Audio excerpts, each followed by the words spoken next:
Welcome to the Chapter 1 podcast, your inside look at the people powering Charlotte's business scene. Real entrepreneurs, real stories right here in the Queen City. Today we're here with Kallai. Kallai, there you Kallai, go. I got it right. There We you were go. working on that before the show started. That's all right. With K Body Therapy, Kallai, we're excited to have you on the show. Let's start with Chapter 1. How did you make your way here to Charlotte? Oh, man. I'm a COVID runaway. Really? Yeah, man. I'm from New York, born and raised, Brooklyn to be exact. 2020, when the world shut down, my kids were out of school. I was out of work. I couldn't work. I was a massage therapist then still.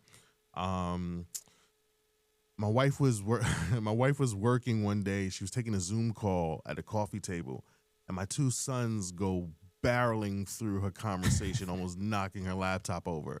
And she looked at me and she's like, what are you doing? Watch these kids. How did they get here? And me, I was confused because I didn't even know how fast they got over to her. But nonetheless, at that point, we're like, you know what? We need some room. These boys need to get out this apartment. Let's come down to Charlotte. I have an aunt who lives out here, has lived out here for, it seems like forever at this point. And we stayed with her for about a month, just hanging out. Went back home to New York for about another month, sat there and realized, kids aren't in school. I'm not working. Let's go back down to Charlotte. They have plenty of room to run and be outside and do the things. Yeah. Came back down. We were on our way to Trader Joe's and saw this new build townhome that was going up. And before we knew it, we were in there signing papers, and here we are. Rest in is Charlotte. history. Yeah, man. That's awesome, man. So New York's a very different place. So tell me about what was growing up life like in New York. I mean, how did you move from growing up there to your professional life? Like, what was that journey like? So for me, growing up in Brooklyn, only child, me and my mom, Brooklyn, New York, period, being in the city forces you to grow up fast. Like at 8 years old, you're probably already 13. At 13, you're probably already like 21. At least in your mind you are, right? So it allowed me to move about and develop good instincts about myself, become a bit of a good people reader. Mm-hmm. Fast forward, went to school out in Maryland because my mother refused for me to go to school in Brooklyn, college-wise. She's like, if you're going to get world experience, be out in the world. Yeah. So went to school in Maryland, got a degree in biology with a focus in anatomy and physiology. And, it just kind of just worked in my path. I was a student athletic trainer there, working with various athletes of both men's and women's teams. Mm-hmm. Enjoyed the healing process of it all. From that point on, it's funny, circa 2004, 2005, I believe, I'm a huge Kobe Shaq fan. So I was a Lakers fan. Okay. And when they won the championship that year, I remember watching the ring ceremony, and there was a massage therapist on staff, and he got a championship ring. No, I didn't know. I didn't know med staff, let alone the massage therapist, was even on staff to get a ring. I always thought the players got a ring, but nonetheless, that stuck with me for some time. Around 2007, 2008, when I graduated, unfortunately, my mother had fallen ill, and a lot of relief for her pain-wise came in with me kind of just rubbing her back, massaging her back. Yeah. So from that point on, it was kind of like, okay, this is kind of like the second sign in life that this might be a thing.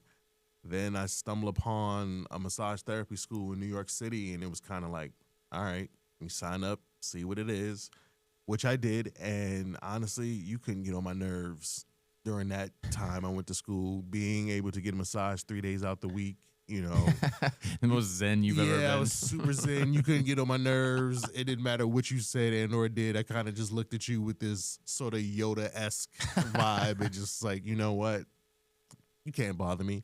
So graduated, became licensed back in, 2010?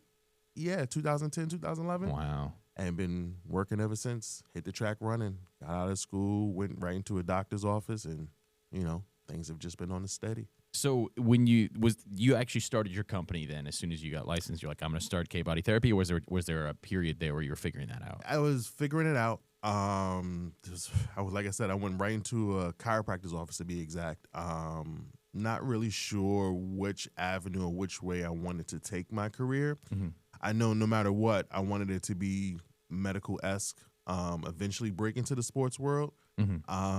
I spent many years working, again, in this doctor's office. I worked for Presbyterian Hospital, which is big in Brooklyn. And through chance, I got my first work.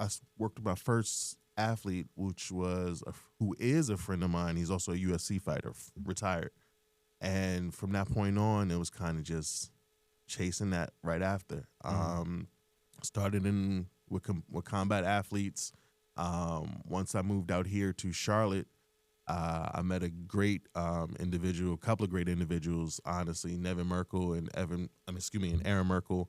And they kind of helped open the door to the sports world for me. And I'm forever grateful for them, forever thankful for them. And I've been able to work with a little bit of everybody since I've been out here.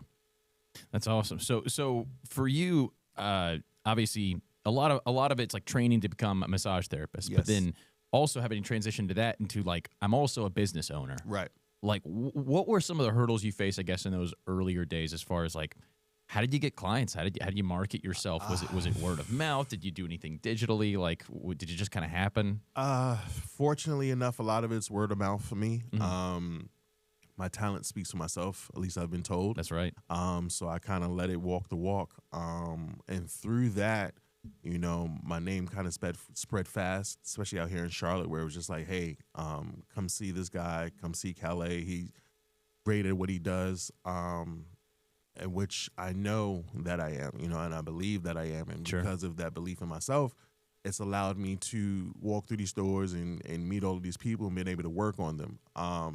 Man, being an entrepreneur, running your own business it's a headache, but you know what I'm saying? It provides its own rewards. Yeah. You know, it's one of those things where it's like, if you don't wake up in the morning to go do it, you're not getting paid for the day, you know, and who doesn't want to get paid for the day? But again, I think because I genuinely love what I do, and very passionate about what I do, it just allows people to kind of find me in a way. Yeah. Well, like, what does your clientele look like now? I know you said you kind of got into the sports world through UFC fighters, and I know that's probably some of that is the same now, but it's from what I know you've transitioned to doing some with the soccer team here in Charlotte. So Right. so what is your current clientele? Like, who are you working with? My current clientele, I'm working with a little bit of everybody. I have I'm working with Charlotte FC on a regular basis. I love being a part of that organization. Guys there, the staff there, everybody's just top. I'm working with got a few NBA players under my belt. Got a few pro football players on my belt. A large, vast variety of athletes. Then I have your weekend warriors and your everyday Joe Schmoes who feel like I can go from the computer to playing tackle football in the backyard with no pads on against the cars. So it really, really depends on who calls me, but I try to keep my doors open for a little bit of everybody. For me, it's not just about athletes. It's really about finding a relief in pain in your body, right? Like everyone thinks, or a lot of people think rather, that when they go to get a massage, it's something that they can only get on vacation and it's strictly for relaxation purposes. They want to lay on the table and go to sleep and listen to spa music. Nah, you're getting none of that when you come through my door. Like, what's the issue? What's the problem? Give me something to solve. Give me something to fix, and let's go from there. Did I mention I despise spa music, by the way? I can't stand the whale songs and the things that play. I don't even understand what the purpose is, but that's just my own hang up. But, you know, work with everybody. So it sounds like those are some of the misconceptions. Are there other misconceptions people have? Like, what are some of the big frequently asked questions you get of people like that are just way off base, and you're like, you're doing this wrong? Well, the first thing I'm going to try to knock dead right here off the table is, do not call me a masseuse. There's massage. Oh my God, that is such like the cringe word you could ever call me. And it's simply because as a massage therapist, we go through school, we go through clinicals, off-sites, we have to take licensing exams, we have to be insured, we have to do this, do that, do this, do that. versus a masseuse can charge you $30 when you walk in the door, and who knows how your ending may end. Get me? So I'm not, so if you even think that's a notion coming through the door, we can stop that from the jump. So it's like that's one of the biggest, if not the biggest, Yeah. Misunderstanding about being a massage therapist versus a masseuse. Now, am I saying all masseuses do that? No, because prior to it being labeled massage therapist, masseuse was the word, right? Like Sure. a lot of OG people in the game who've been doing this for years, they're cool with the word. Yeah. Yeah, don't do that for me. That's noted. This as somebody who's not into that world. That's a good heads up for me. Yeah, so hey, it sounds like branding yourself is important. It is, because you've got to be is. like I am this. Like this is specifically who I am. How have you kind of developed a brand for yourself? Like how has that kind of changed? First you set boundaries for yourself. That's first and foremost. Understanding kind of where you want to go, even if you don't necessarily have an initial idea. Try to kind of like play with the idea of, what can I do? Where can I contribute in this world? Yeah. And for me, again, I grew up as a combat athlete, right? Into martial arts since I was knee high. And I kind of always knew what the toll takes on the body being an athlete. So for me, it wasn't necessarily about always being in the fight, but it was always about preparing one for the fight or having them recover after the fight. That's one of the bigger challenges about being an athlete, period. It's not so much of just the practice and being in the game, is what does your recovery look like before and after. So for that purpose, it's kind of like that's just how I've tailored all my work to be. Like I said, I tell people all the time, if you come in here to relax, I'm not going to do that for you. I'm sure there's somebody I can refer you to, but let's get this issue solved. There's no need for you to walk around hurting inside your body when you don't have to. Right. So I provide an avenue out of that everyday tension, out of that everyday chronic pain or whatever it may be that you got going on. Yeah. About that, like, obviously, I mean, you've been in the game for a long time, like you said, and I'm sure the answer to this might have changed over the years, but what as of right now, what is the thing that you love most about what you get to do? Oh man, I get to work with people. I've learned, I felt like I was always an empath, but over the time, especially working within this field, I've learned how to kind of hone that energy and recognize what's good for my energy versus what's not. Sure. So what's kept me passionate, if I'm answering the question correctly, is just being able to work with new energy and see the relief people have coming off my table. Like that whole, there's a meme that was out a while back. It was like Jack Nicholson and he has the bed hair and it's all wild and disheveled. And, it's funny because I've had a couple clients jump off the table, look like that same big smile across their face. And they're like, man, I didn't even know all of that hurt. And I'm just like, this is what I'm here to find. This is why you came to me in the first place. So sometimes just that smile in itself is enough for me to be like, all right, I'm still doing a great job. Yeah, man. So for somebody going to a sports massage therapist, Right.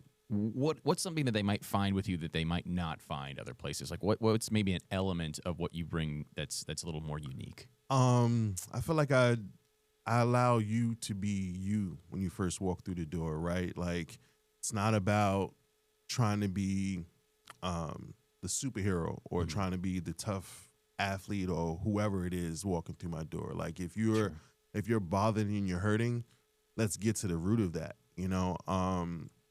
A lot of people who come through my doors, it's funny, I end up doubling as kind of like a dual therapist. I'm working, trying to solve the physical issue, people are unloading and dumping, their everyday what have yous on me as well. So I keep a very good listening ear. I try not to make sure that I overtalk my clients that walk through the door. I really let them know that, hey man, this is your world. I'm just here to kind of navigate and help you pursue your journey. And with that, I feel like that sets me aside from the rest. Some people get into this business, they burn out fast. Some people get bored. Some people just do it just to kind of keep going. I don't want to ever feel like I'm doing it just to keep going. If I'm doing it just to keep going, then I need to let it go.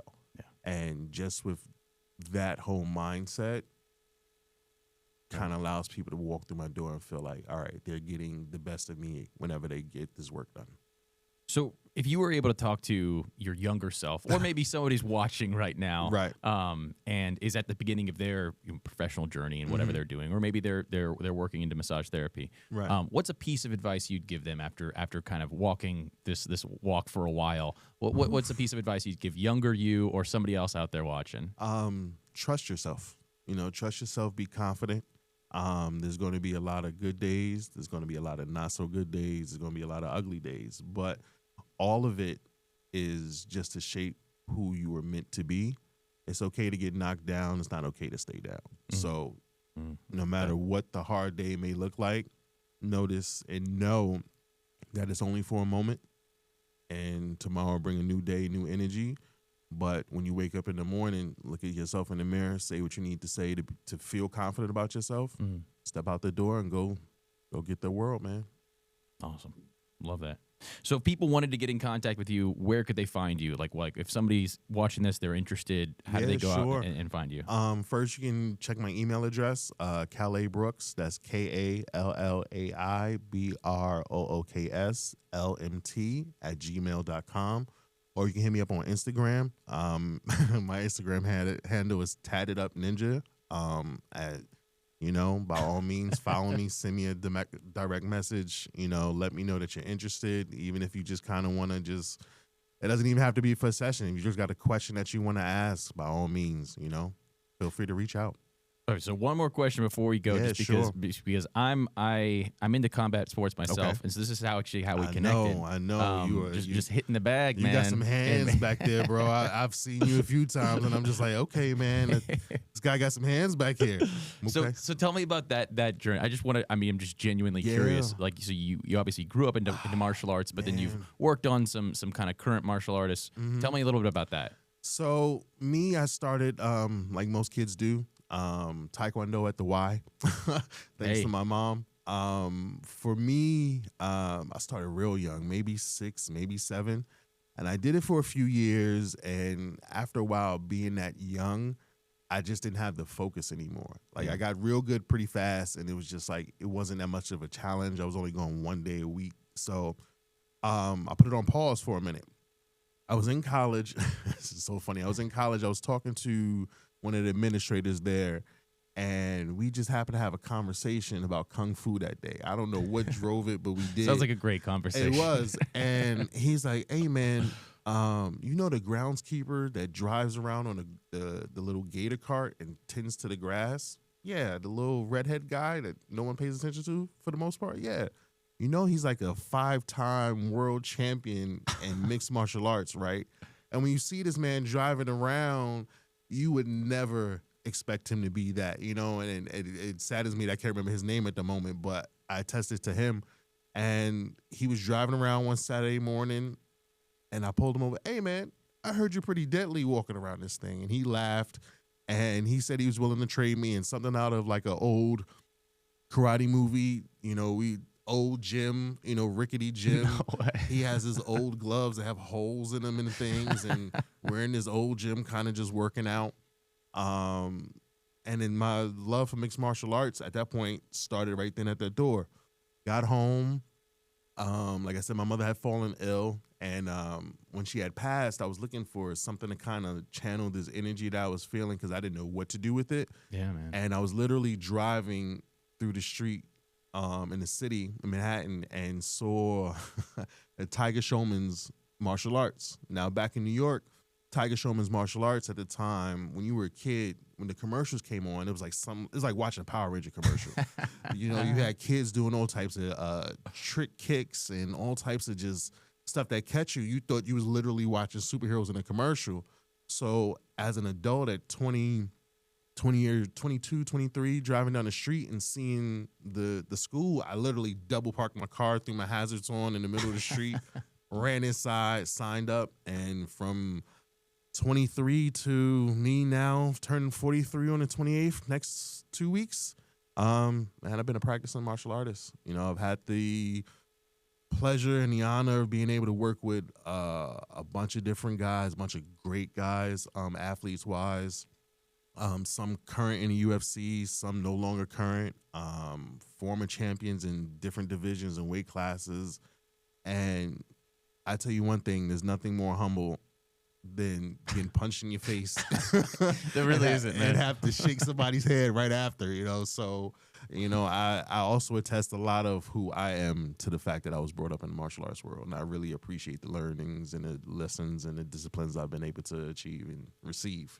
That's awesome, man. Well, I mean, I could just talk on this topic for a long time, No, but, bro, we got to get out of here.